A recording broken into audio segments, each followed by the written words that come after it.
আসসালামু আলাইকুম। এটা হচ্ছে স্কটল্যান্ডের লক নেক। এটা অনেক কারণে বিখ্যাত, অনেক লম্বা, অনেক বড় স্কটল্যান্ডের। এখানে এই যে দেখেন Yash Chopra visit Loch Ness 2012 সালে আসছে।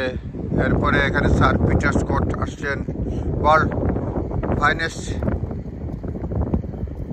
অর্নিথোলজিস্ট, son of Robert Falcon Scott. খুবই সুন্দর। এই দেখেন লস নেক ক্লাসম্যান।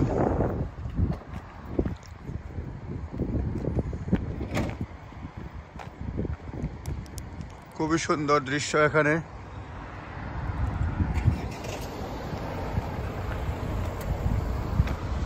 এখানে বিরতি নিলাম আমরা। এটা স্কটল্যান্ডের এডিনবরা থেকে প্রায় 100 মাইল দূরে। এখানে অনেক বিখ্যাত লোকজন আসছেন। Queen Victoria monarch visited Loch Ness 1873 সালে কুইন ভিক্টোরিয়া ভিজিট করছেন।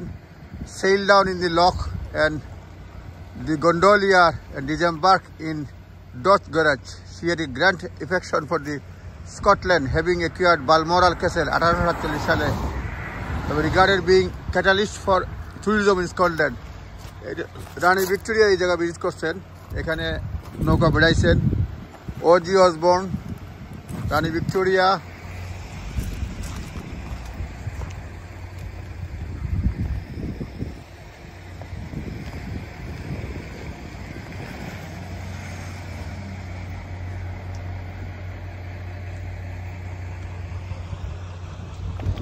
লক নেক এই রাস্তা দেখেন। এই দেখেন এখন জাহাজ বিড়ছে। এটা পিয়ার রয়েছে এখানে।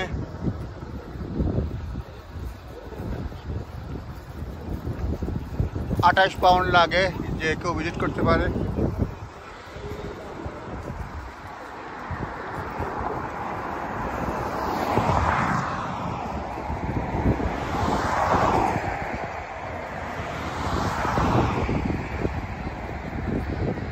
লক নেক।